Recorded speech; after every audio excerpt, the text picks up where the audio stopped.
Welcome to Calibrate Conversations, a podcast about embracing God's standard for sexuality. I'm your host, Brady. Make sure you like this video, leave a nice comment if you'd be so kind. If you're listening on a place like Spotify, we'd really appreciate a 5-star review that helps more people find us. I'm really excited about today's episode. We are going to hear from a man who has had radical just life change, and God has taken him from confusion to clarity. This is our guest, Jason Mellard. Jason, how are you doing today? I'm doing great, Brady. Thank you so much for bringing me on to the podcast today. Absolutely. You have your own podcast, and God is using you to speak into the lives of other people and help other men along in this journey. And so we are excited to hear about your ministry. But first, we want to hear your story. I love hearing stories about God just providing grace and hope in people's lives. And your story has some difficult themes in it. You had some hard circumstances as a child that caused massive amounts of confusion. And so I am excited to hear about that, just so then we can hear about the hope that God has given you through it. Absolutely. I love that. You know, and Brady, I want to start with just thanking you for the work that you're doing. You're speaking on these cultural issues that are not easy. And talk about confusing all the different voices we hear from the media, from culture, from different church views, from our own body sometimes that are telling us to do things that we don't really want to do. And it can be so overwhelming. And what I really like to do is to kind of get in the head of people like myself or my dad, who also experienced same-sex attraction, my clients, just folks, and what that really feels like inside, so that I can empathize in a greater way and really see how to speak to somebody kind of from the inside out. Because I think that when we're in a state of confusion, often we need somebody to come into that fog of confusion with us and kind of hold our hand to say, hey, Yes. you're not alone. You're in this with somebody else. Because it can be easy to feel like we're hearing different voices outside of this fog tell us, who we should be and what we should think and do and, all kinds of noise. But I just want somebody to see me. I just want to be known, to be understood, and to have somebody just kind of walk alongside me first. And then let's explore this together. So that's what I want to do as I Absolutely. share my story, is to kind of get into the heads of a few folks and to, share what that was like and where clarity came from, just like you Awesome. said. And I love that phrase, helping people from the inside out. It's like we don't want to just control their behavior and behavior modification. We want to get into and understand what's going on in their heart, in their mind, their soul, uh, and so we can walk alongside with them in that. Absolutely. And confusion has looked different over the last several decades. When I think about my dad, when he was a teenager, nobody talked about same sex attraction. They didn't even use that word. All you heard was gay and queer and different names that were called. And I can just imagine what he felt on the inside. Like, oh my gosh, somebody knew about these attractions I have towards other guys. I just know I would be rejected. Big questions like, what's wrong with me? What does this mean about who I am and what's going to happen in my future? All those questions can be so uncomfortable. And I think for him and many, men who didn't know what to do. And so he just shut the door on it and didn't think about it anymore. But it was always there and always building up over time. And it was just more evidence that he was separate and other than other people, other guys, from God. Sometimes I think it felt that way. And he didn't have anybody to share that with. I don't know when it was that he first told somebody about his attractions, probably, with my mom, later into their marriage. But it can be very lonely to be in that place of fog by yourself and not being able to share kind of your life experience, those emotions, those attractions that you have with somebody else, and to be holding back. Kind of, it's not our identity, those attractions, but it's a big part of our life experience. So I've really felt, for him. And we want to press them down a lot of times, that confusion, those attractions of things that just feel so big in us. It's like, we're trying to push down a beach ball, right? It doesn't work. And over time, it just pops back up.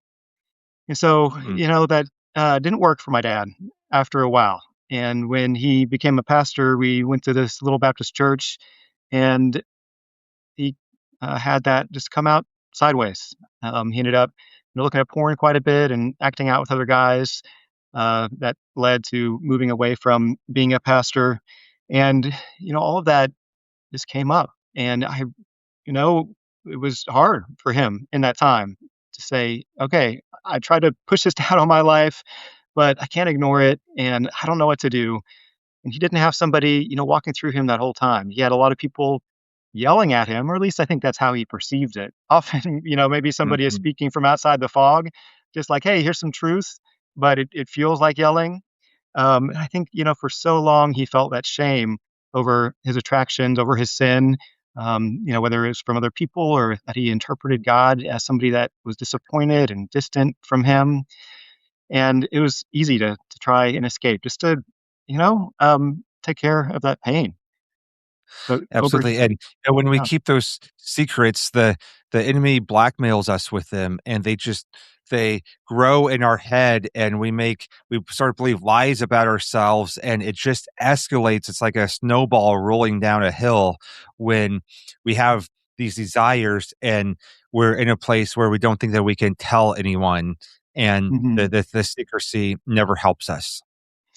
Oh my goodness, yeah. And then you look at other guys that seem to have it all together. How are they just walking through life on air? It seems like, they have attractions towards women. They don't seem to be, running off of insecurities and, limiting beliefs. I just want to be like the other guys. Um, and so he ended up, like I said, leaving the pastorate. And over time, though, even though my mother and him stayed together, he said, later on, this is after I finished grad school, that, I think maybe there's more that I wanna express of who I am. And I think that he thought that going into the gay lifestyle at that time would be an answer to that. Because it's hard to be uncomfortable. We want to get answers. He got a lot of healing, during those, several years after he had to, step down from ministry, but there was still kind of that ache there of, like, I wanna be fully known, and I still am uncertain and uncomfortable. But I think over time, we really need to learn to be comfortable being uncomfortable, because otherwise we're gonna try to escape, or we're gonna slap on a label that's just not true. It can Yeah. be easy to say, "All right, I'm gay. This is just who I am, born this way." And that provides a sense of relief. And when my dad Mhm. finally put on that label, I do think that gave him quite a bit of relief, and he went into the lifestyle and was pretty happy for a while. And then Yeah. over time, it deteriorated, and I'll maybe get into that a little bit later. And so for me, growing up, there was a little bit more talk about same-sex attraction. It wasn't quite as taboo, but Mhm. I still didn't know what to do. When I think about going into in high school and in college, I wanted to figure out what to do with these big emotions, these big sensations that I had. I would, go to my pastor, and a couple other folks, even my dad, to say, what do I do? I don't get it. This is really uncomfortable. And I had, some classmates that tried to help me out, to get me out of confusion into clarity by telling me I was gay. And I didn't really know what to do with that. It wasn't helpful because I didn't feel that way. I just knew that I had these feelings and attractions towards guys, even though I also really admired women too and admired being with them. And I had to figure out, which way I wanted to go in life.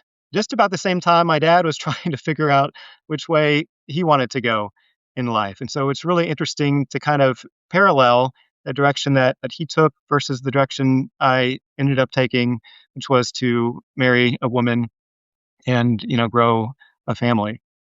But there is more confusion that happened in life, and I'd love to talk a little bit about when I was younger and some of the experiences there.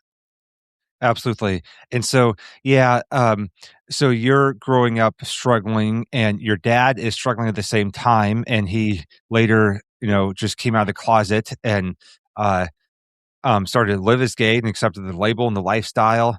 And so that added more confusion to you. Uh, but what were some of the aspects then of your childhood that led to some confusion?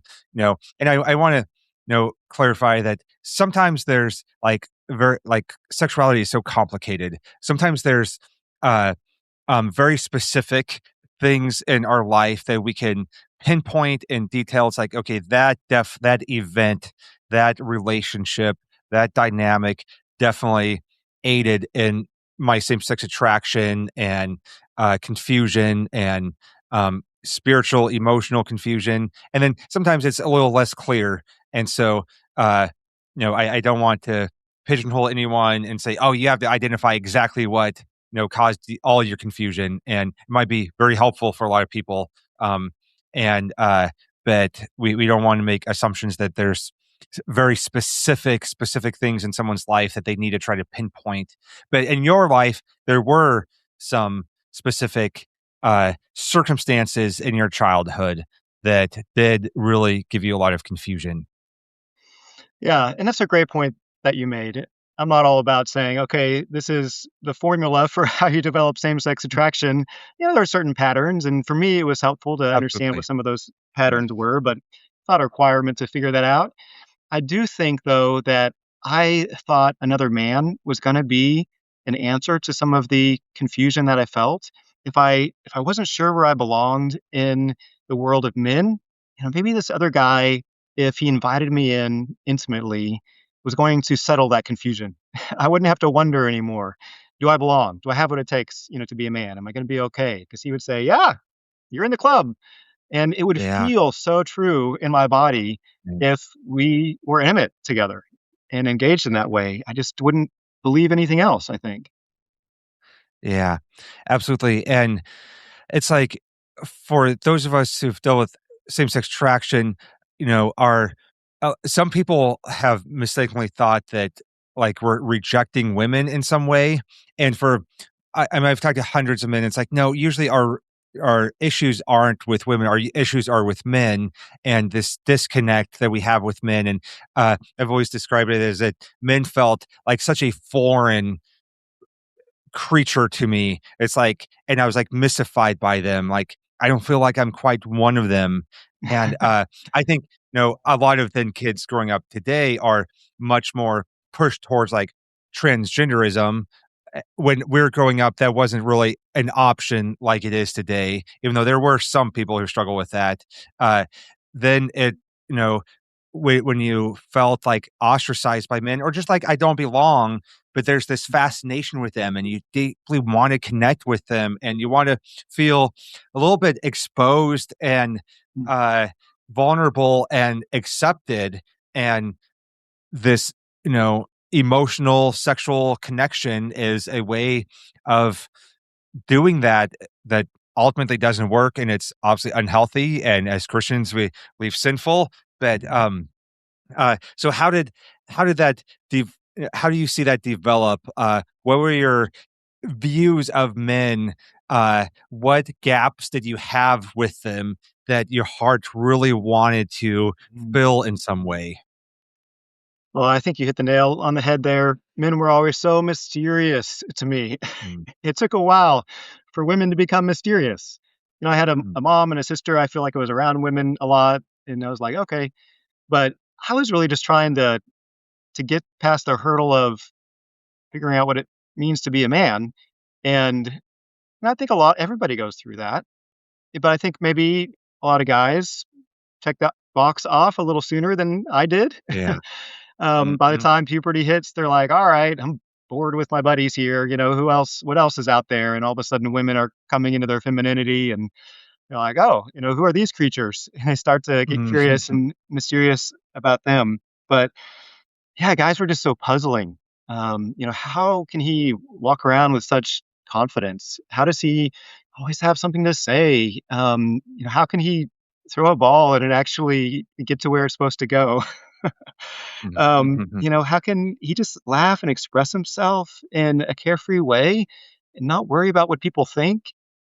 I was just mesmerized, puzzled, because for me, I was constantly editing myself and, I saw and interacted with the world through some kind of invisible lens. Something happened and I asked myself, well, who do I need to be? And then I tried to be that person.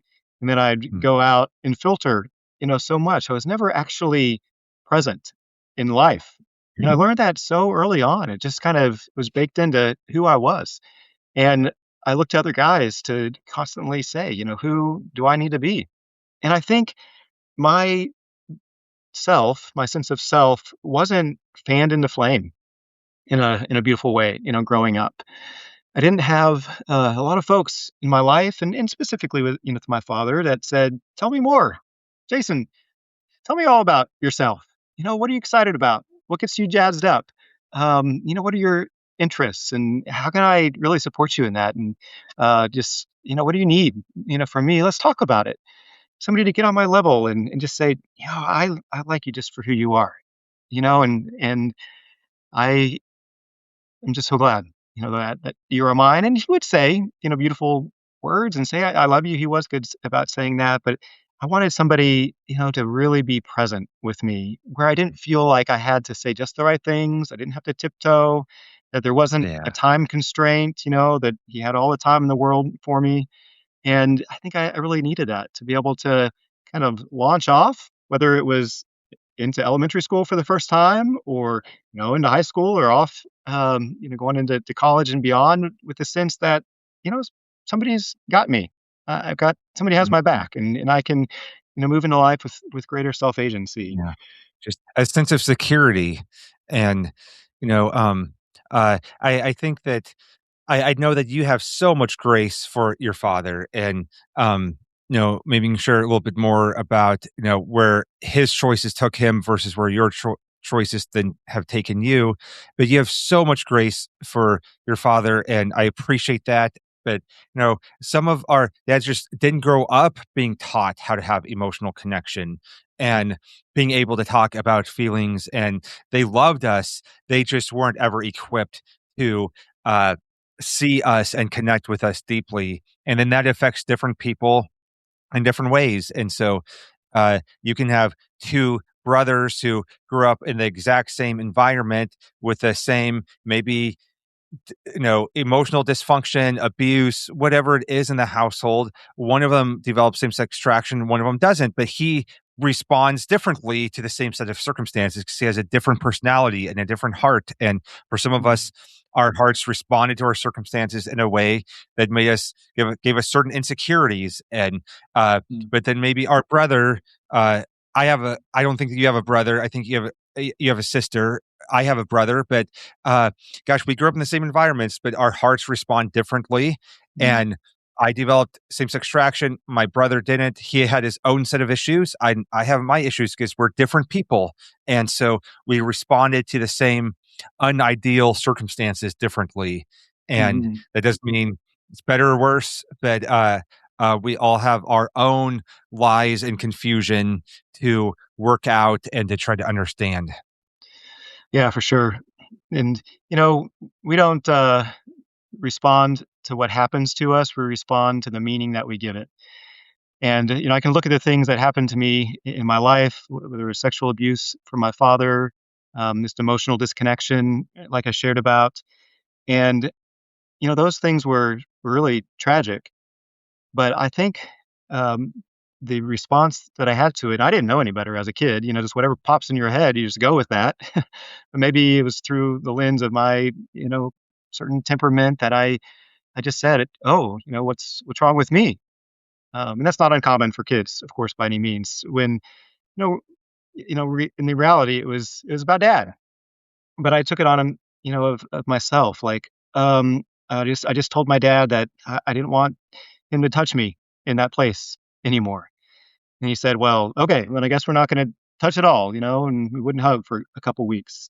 And of course, I said, "Well, that means," and it just all happened in an instant that, Yeah. I am not somebody, worth being patient for and, not worth, connecting with, that it's better off when I'm not around. I need to just not say anything. My voice is too loud, even if it's a whisper, too much.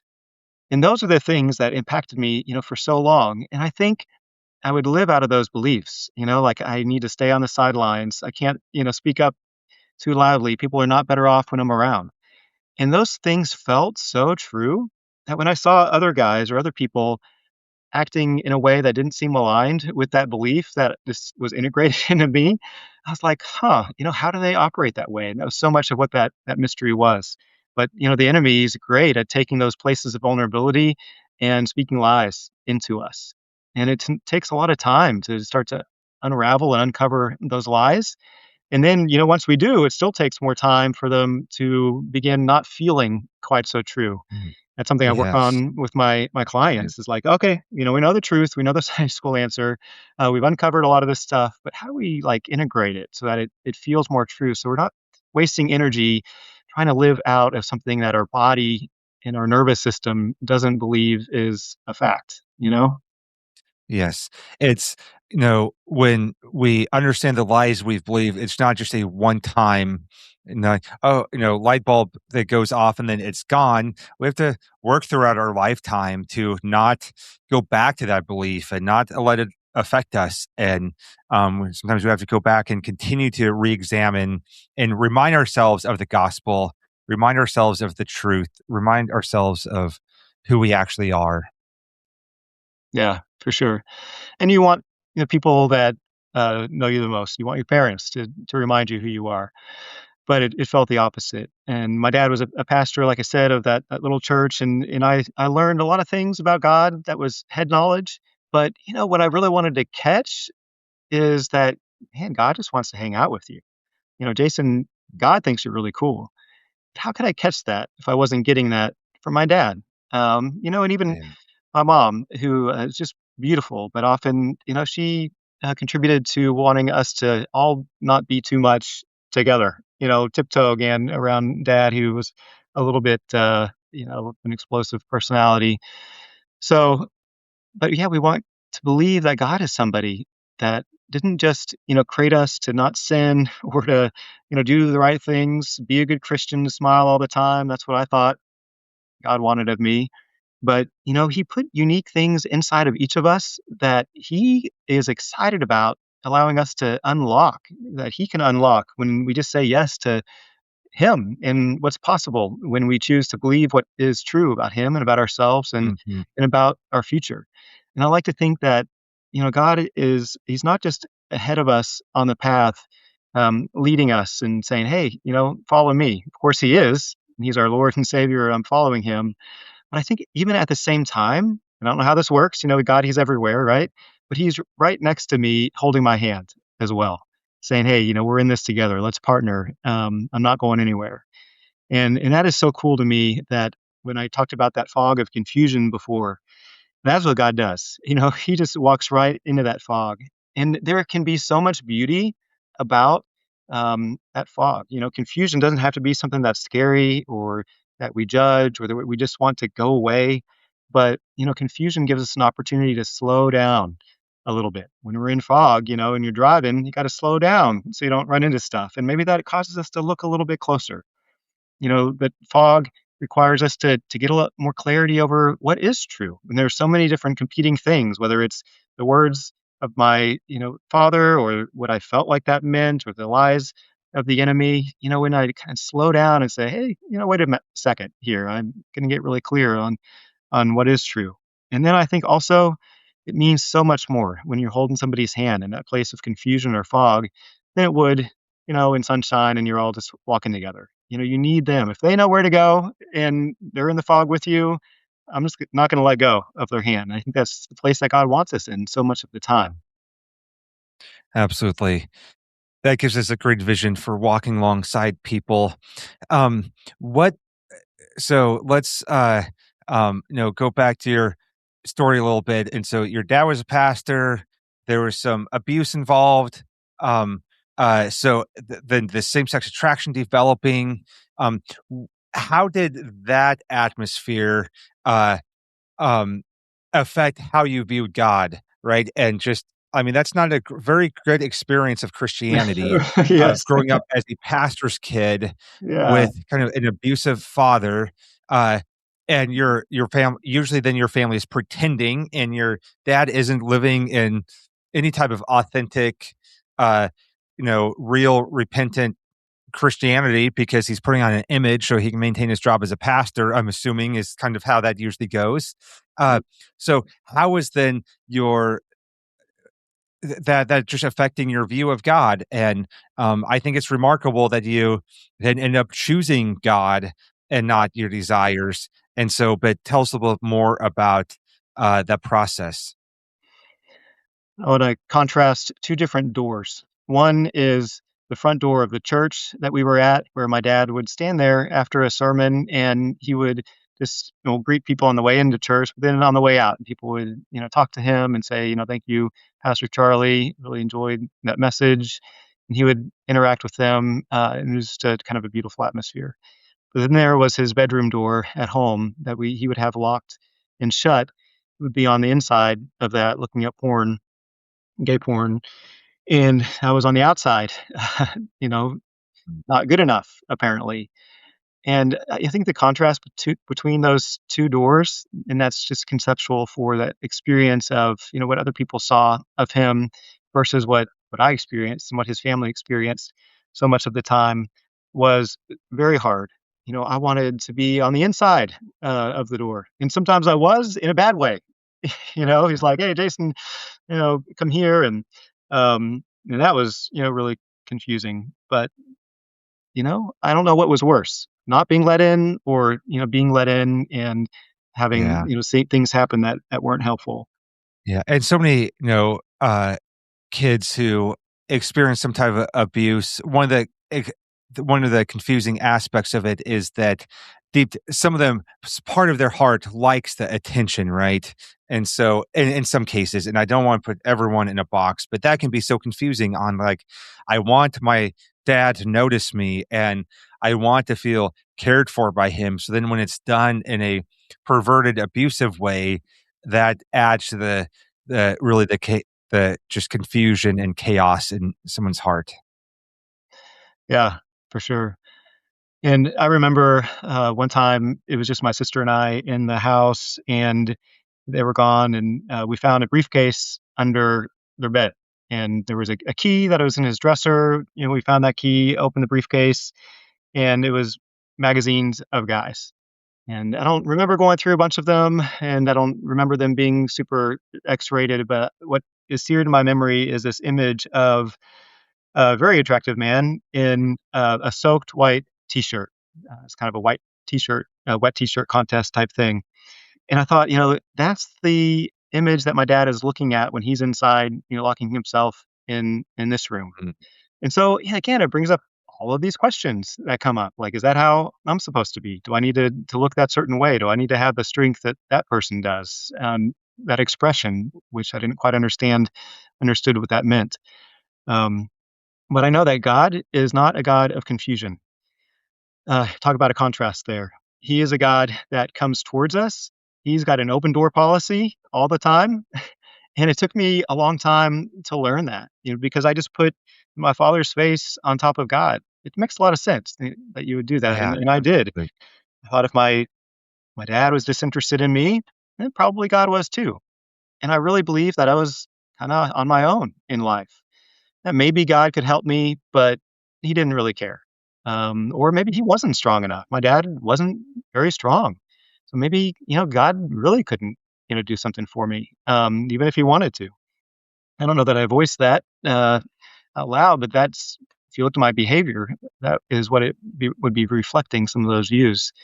And it took a long time to say, you know what, my father and God are completely two different people. And God comes towards me, and He comes towards me not just in my pain or the abuse, but in the sin I committed over the years, whether through pornography or fantasy. And God, He doesn't run from us. Adam and Eve, they sinned, but God went towards them. He covered them. When I Mhm. did something wrong, I felt like, I got punished for it, even if it wasn't anything actually wrong. It just was saying the wrong thing or speaking up when apparently I wasn't supposed to. But, we are not people that get punished. That's not in God's nature. And that's something else I had to learn as well. Hmm. Yes. Tell us, so going off to college now, college is a time when people are kind of making their choices, for their own life now, forging their own path. Um, what were some of the moments where the world was shouting at you that, oh, if you have same-sex attraction, that's just gay, so that's who you need to be.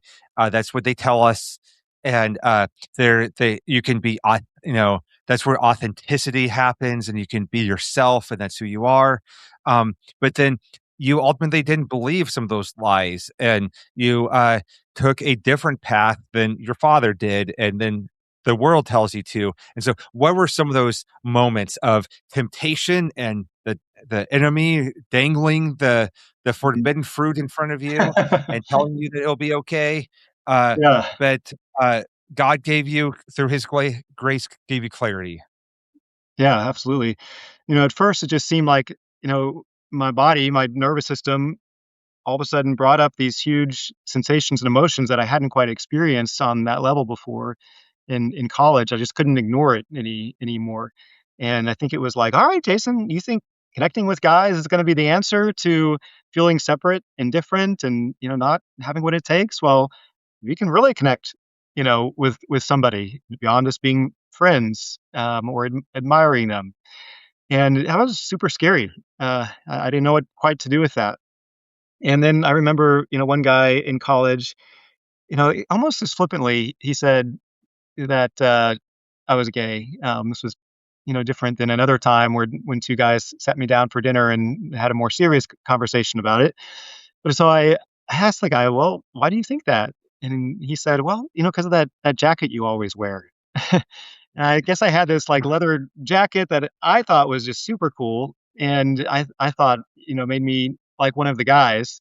But apparently it was a dead giveaway for my identity, or my attractions. And so that was really confusing that, people would, judge me in that way. And it made me really paranoid. Like, gosh, who else thinks that? Um, and then it was appealing to think, well, I guess, people do interact and have sex with other guys, get close to them. And I did. I had a draw towards that. So beyond just those initial sensations, that idea, then over time, it was a real temptation that I had to guard and be aware of. And I was grateful that my good Christian boy persona trumped that temptation to go into that. That kept me safe being a good Christian, and I don't know what I would have done if I didn't keep that up. That's what held me together. Terrible reason, not to go into the Mm. lifestyle. There's much better proactive, life-giving reasons to choose something better, but it did protect me.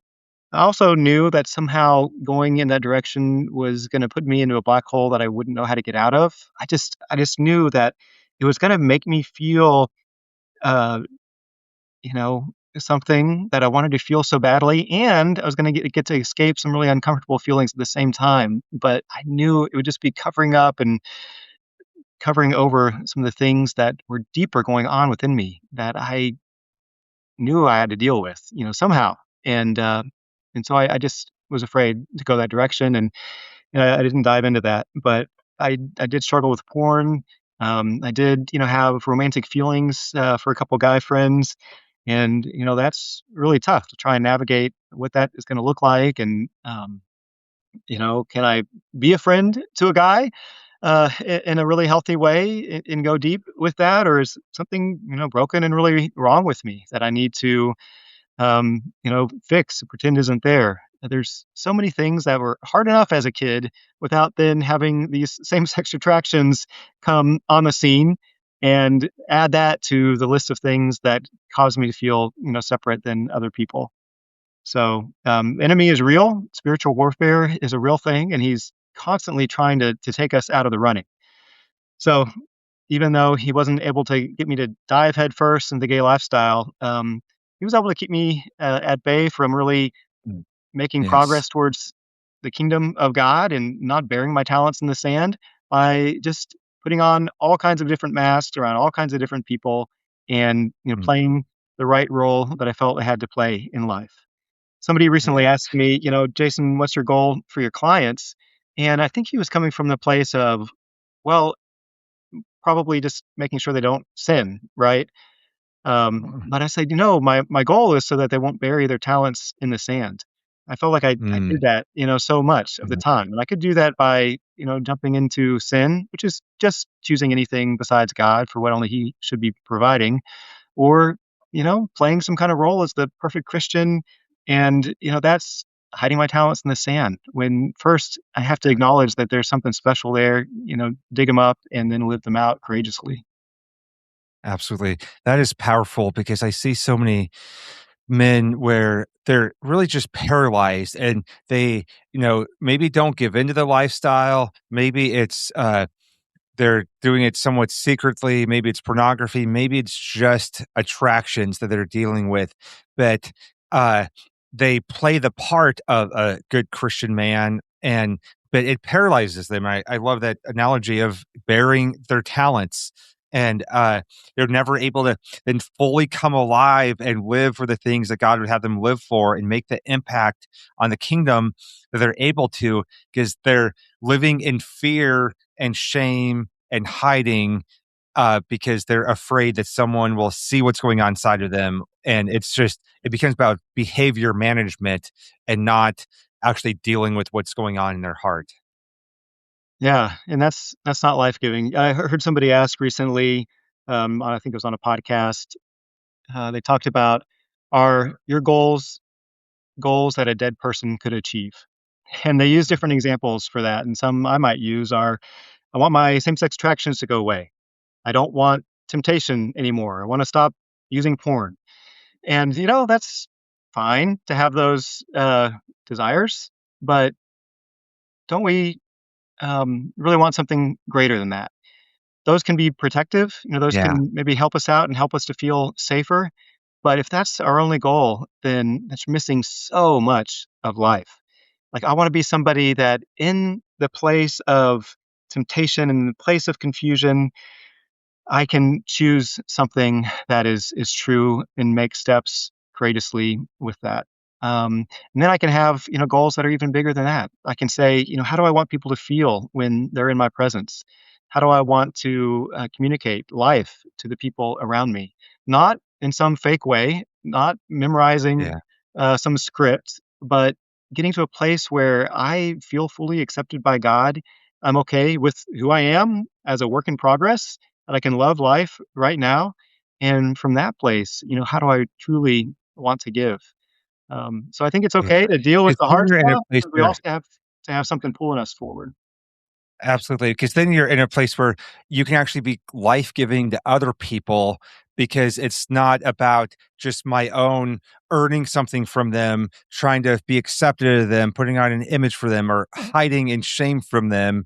And so there can be such a shift from my own insecurities and guarding them to I have everything I need in Christ, and therefore how can I invest in other people and build the kingdom? And what a wonderful shift and aspect of growth to happen in your life. Yeah, and it's just a gift from God happened over time, and it's still happening. Right? We're all going to next level of what God has for us.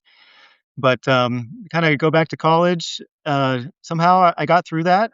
I ended up having a nervous breakdown towards the end of college, and I think it was because I was trying to hold on so tight to these different parts that I was playing. I was asking all the time, "Who do you need me to be?" And that's exhausting. We're not made to live that way, and it was stressing me out to finish architecture school, to, continue on and to go into the next phase of life, and I wound up in the emergency room. Um, Thankfully, it was short-lived, and I was able to finish undergrad and get, to Dallas and start a career. But man, that left a mark, and it did get me into recovery, though. And one of the blessings and the gifts that my dad gave me was encouraging me to get into a 12-step group. He started to work on his alcoholism and some of his sex addiction by going to SA and AA, and he did set an example, for the family of that, and he really made a lot of efforts, and so I appreciate that, And it was a beautiful time when I started to be able to be fully known for all of me, not editing. And I remember sitting down with my sponsor and just saying, so, I have these attractions. This happened when I was young. I've done this, and he was just like, okay, uh-huh, tell me more. Like there's no shock on his face. There was no, just stay here, I'll be right back, and then he never returns type of thing. But it was the most amazing thing to be able to just say, here I am, and he's just kind of invited me in. And he's actually one of the ones that put words to the abuse that I experienced, 'cause, I had a tendency to I minimized it, and I Mm. didn't like to think of it as sexual abuse, and he used that word, for the first time. It was hard to hear, but he did it in a way that was kind and loving, and, that opened me up to say, "Gosh, maybe there is more healing." I was able to put, a framework to it to move into greater healing. But he was just a gift in my life that really helped me to see God a little bit more accurately. So I feel like the face that he had when he was listening to me and speaking, I feel like that's a lot closer to what the face of God looked like, and that was just a really healing place for me. And I felt answer to a lot of questions that I tried to get answered, from other guys or from fantasy or from porn. He said to me without using the words that, "Hey, I'm better off when you're around. You belong. You're worth knowing. You're not too much."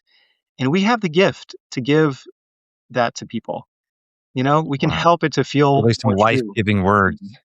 Yeah, absolutely. And I think that's what people need.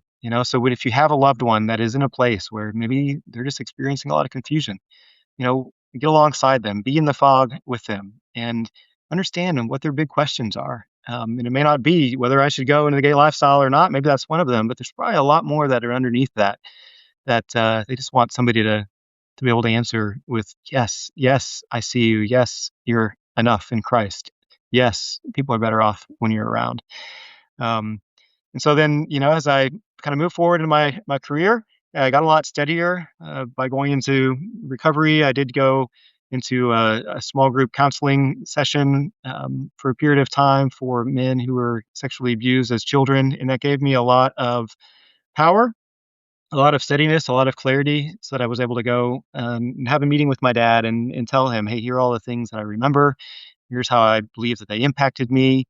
And that was important for me to have a relationship with him. And I knew that was a huge, barrier for it. It wasn't something I had to do, but it was important to me. And he did own up to all of it. And, Wow. yeah, that was great. Yeah, he was not a perfect person. I mean, we could have prosecuted him when we were young, done all of that. I don't know that it really occurred to us, but there's definitely that's that there, and then I was angry with my dad so much, worked through a lot of grief and anger, but it's nice that I can see him now and, get to a place where, and God did it. I remember waking up one day and thinking, "Oh, I wonder how dad is doing." And that was after a while of, wrestling with the abuse, after he, left the family to go into the gay lifestyle after I finished graduate school, and saying to God, I don't know how you're going to want to get me into a place where I can have, true forgiveness for him. I can say it in my head and forgive my dad, but I don't want to fake it. And I believe that, God did that. I cared about my dad. He went off into the lifestyle again at the same time that I was about ready to look more closely at my same sex attractions after I, got stable from depression and anxiety, and I went into Living Hope, which was a group here in the DFW area for people that are navigating same-sex attraction, and had really the most beautiful times. Just one of the greatest experiences of my life. And that might seem strange to say that, going into a group like that, but I probably was not unlike my dad going into the gay community and being instantly accepted and kind of instantly, known, like just kind of understood him, at least, a great part of him. And I felt that way too. It's like, man, these people could just finish my sentences. It feels like I don't have to explain all that goes on in my head. sometimes when I have these attractions or comparisons to other guys. And it was so freeing. And I was able to get to a place over time where I could just honestly say, I don't even want to kiss a girl. I remember saying that clearly. And I was able to hold really loosely the hope and the desire that I had to marry a woman, even though a lot of confusion about how would that happen without these strong sexual desires, towards a woman, or when I'm not sure that I'm going to be man enough for her, or is she going to reject me when she learns about my attractions? And I really left it open handed. There was a time that I wanted the confusion to stop. I wanted to say, God, I'm not going to get married. I'm just going to stay single and be done with wondering if this is possible. I didn't want to be uncomfortable anymore. But Mhm. I recall just a catch in my spirit and just believing that, okay, that's not my decision to make. God decides my future. We work Yeah. together on it. I can say that I don't want to get married. David said so many things to God in the Psalms, honestly and openly with emotion. Say, this seems like a terrible idea, God. Don't sign me up for this. I don't know how it's going to work. I don't know how many dreams in life where I got Mhm. married to a woman and then I got it annulled in that dream. Um, but I said, hey, I'm open to what you have. And And I think that's so important because, we have to be careful as we're walking alongside guys with same-sex attraction to not idolize marriage, to not make it out to be their hope or that they're not complete without marriage. They have everything they need in Christ. But I think too many times guys just close that off as a possibility because it's just too uncomfortable or there's too much. It's hard to think about the what ifs and keep that door open and possibly pursue it, not knowing how that's going to work out with same-sex attraction, and so it's easier to just close the door, say, "I'm gonna be single forever," and I was there at some point, and, maybe be closed off to a really great, amazing blessing or even act of obedience that God might have for us. yeah, I agree. I think it's really important just to believe that anything is possible. And it's hard to hold that belief. Um, but I think it allows us to show up a little bit more vulnerably, a little bit more authentically in the present. So I have to believe that the best is yet to come. That's one of my core beliefs that the best is yet to come in life. God says that no eye has seen, no ears heard, no mind has imagined what God has in store for those that love Him.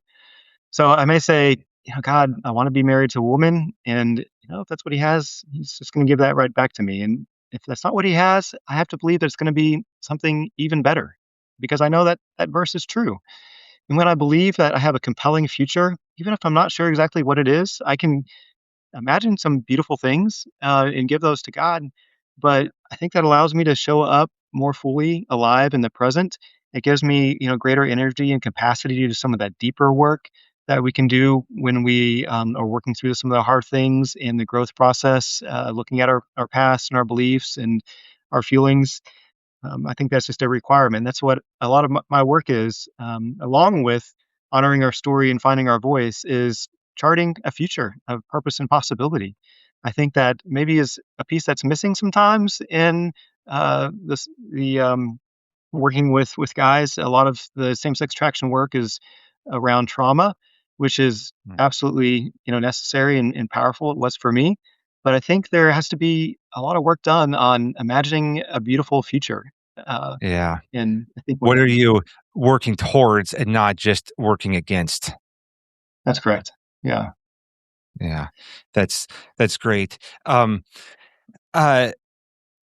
the name of your podcast is Own Your Identity, and so I want to take a moment and talk about identity in a world where we're so quick to attach labels and make our identity something. And obviously, with same-sex attraction, the world tells us that we're just gay. That's who we are. And um, uh, how did you have clarity that that identity is not going to take you to a good place, or that's not going to be healthy to attach your identity to, a label like that? Well, I think labels are limiting, first of all, and I just don't want to be limited.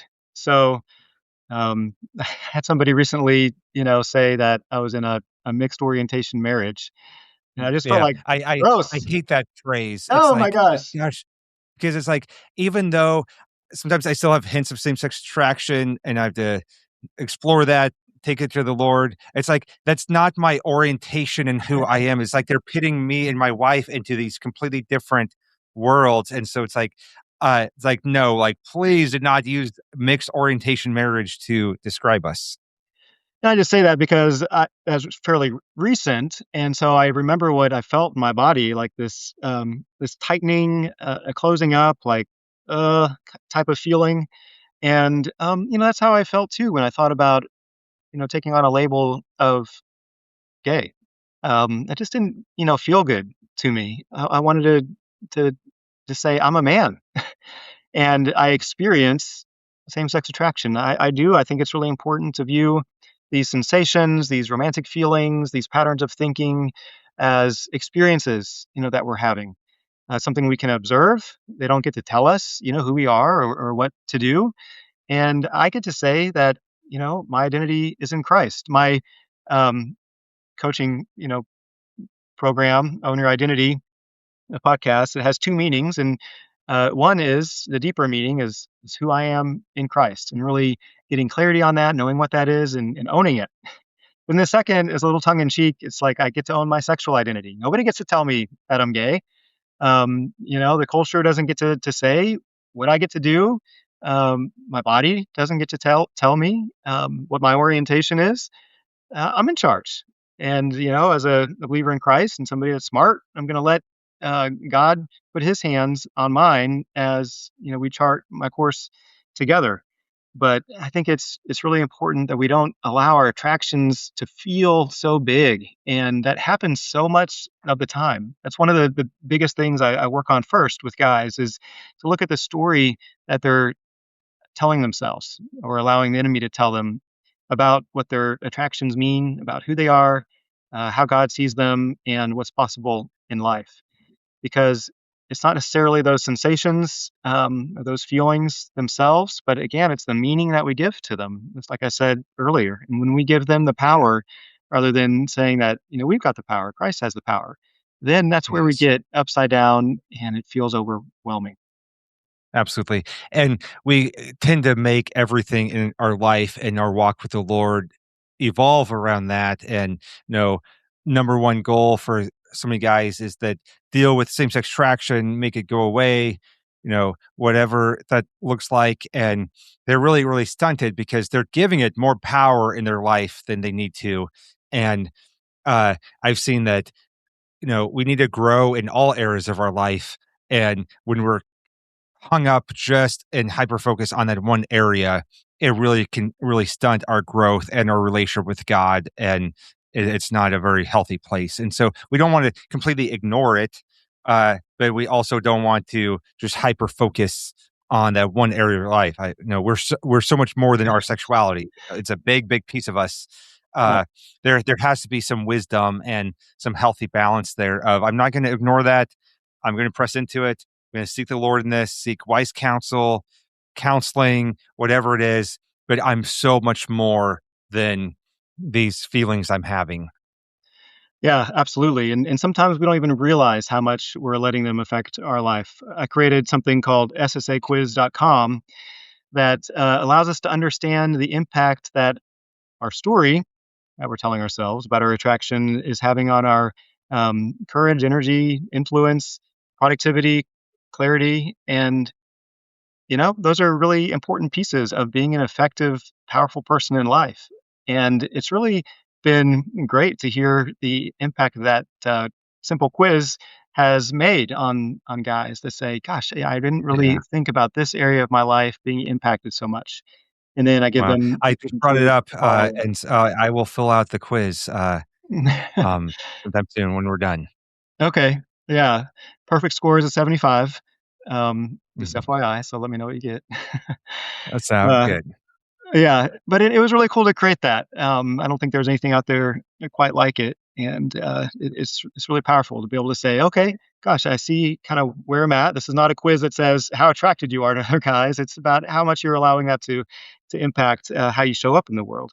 And from there, say, all right, I really want to give more. I don't want to bury my talents in Mhm. the sand. I see that I am. There's so much more than I'm giving, and my attractions don't have to go away. For me to live the life that I feel like is going to make an impact. Right now, and that's really a powerful thing to do and a place to get to. Yeah. Absolutely. Yep. And I think that I see a lot of guys, and I've always had to figure out this balance too of on one of two extremes of I have to make these distractions go away right now to live my life, or like it's too hard to even dig into that area. So I'm just going to accept them, almost like celebrate them. Right. And that's where you get a lot of the kind of gay identity aspects too. But sometimes it's yeah, we get to one extreme or the other of, because so many times the middle ground is the place where we really have to rely on God, and Yeah. gonna say, "I'm gonna be open to this, but I'm not gonna hyper focus, and I'm gonna trust God in this process." Mhm. Um, and, that's where we really have to be on our knees and trusting God and trust that He has something good in for us, and He can give us clarity, and, we don't need to make our attractions who we are, and part of our identity. And at the same time, we can continue to grow even when they're still there, and we can acknowledge that and press into it and um, engage with it and try to understand. Yeah. There's so much opportunity in that middle ground, in that fog, like I talked about. Mm, And, God wants to meet us and hold our hand in it. And we get to learn absolutely. what we believe, who God is, uh, and what He has for us, and get closer to Him through it. So I invite Definitely. anybody that feels like they're in the middle ground to, hey, let's just be open to what this time in your life has to give you, because I think it has a lot. Yeah, absolutely. As we're running out of time, I want to really extrapolate just one other topic that maybe it doesn't feel related to same-sex attraction, sexuality, but I'm so encouraged by this part of your story that I want to talk about it, and that's just the love and forgiveness that you have towards your father. And so, uh, I've heard it throughout just our conversation. It's like there are some hard aspects of your childhood, and then he went off and left family and lived a life of sin, and yet you still continue to honor him and love him. And even though you were going down a different path of choosing the Lord, uh, and I think that that's remarkable because I don't see that in our culture very much. We live in a culture where we cut everyone off, and we're supposed to cut out toxic people, uh, and I think sometimes we overcorrect in our culture where we call everything abusive, but I don't want to undermine abuse. Like we should call abuse abuse. Um, and so I see families cutting one another off, and it's kind of the trendy to cut off your parents and not have a relationship. And so I just wanted to understand, like, what did God do in your life to allow you to love your dad, uh, even though there were hard things, and even though he was far from perfect and caused a lot of pain for you and multiple other people, you still loved him and honored him and valued him and cherished him. And so, what are some words of encouragement on how we can do that? And I see the gospel in that. And I think that's a work that only God can do in us. Absolutely. Boundaries are a good thing. So Yes, definitely, set absolutely. set boundaries if you need to. But I think it goes a little bit to the dead person goals versus living goals. I could say, all right, I'm gonna forgive my dad because I'm not supposed to be angry, and I don't want kind of that negativity. Um, but I believe that what God wanted was closeness between me and Him, and He wanted me to make sure I'm putting my energy towards moving forward in life. And so when I didn't force forgiveness, like I mentioned, but I just opened it and I said, God, Mhm. I'm pissed. I don't know, what you're going to do with all of this, but I want to know you more. I think the reason we're here on earth is to know Christ more and to make him known. And, I don't want to waste my life, to be honest. And so, where can I put my energy in a way that's going to, move me closer to God and move me forward?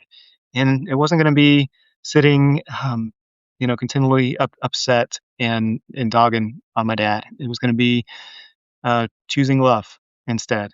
And that was a slow, gracious process, but that's given me more openness, more life, more fullness, and it's allowed me to accomplish a lot more, to see a lot more in life, and to be able to touch a lot more people. Not because I generated it, but because I welcomed it. I was willing to have love start to come a little bit closer to my anger and grief and sadness, which was all totally fine too. And, eventually that started to color more of those feelings. And love is the most powerful thing. Absolutely. And so it was, yeah, you chose love, and that's awesome. And we don't want to minimize. Sometimes we have to set boundaries, and boundaries are good, but we have to let the Lord do some work in our hearts. And there's a lot more peace and in our life when we choose to love people. So that is awesome. Jason, we're running out of time. I want to end with, how can people connect with you? What do you offer? I know you have a lot of clients, you do coaching, you walk alongside men who are struggling. What all do you offer, and how can people connect? And we'll put some of those links in the show notes. Yeah. The best way to find out a little bit more about me is to go to ownyouridentitynow.com. It has a page with links to my podcast, Own Your Identity. It's on Apple Podcasts, Spotify, YouTube. I do one-on-one coaching with men who experience same-sex attraction and want to live a life of greater purpose and possibility. I also have a group coaching course where we find our voice, honor our future, honor our story, and chart our future. I have an on-demand course as well, and a lot of other content on there, blog articles. And yeah, I would just love to connect. You're welcome to shoot me an email as well if you'd like. It's hello@jasonmellard.com. And yeah, shoot me a message. I would love to hear your story and provide a little bit of hope and guidance, whatever God would have for you. Awesome. Thank you so much. Make sure you check that out. So, all right, everyone, thank you so much for joining us on this episode of Calibrate Conversations. Again, if you're listening on a place like Spotify, we'd appreciate a 5-star review. Leave a kind comment. Let us know how this time with Jason has encouraged you. We would love to hear about that, and feel free to reach out if there is anything that we can do. All right, thank you so much for joining us. Thank you, Brady.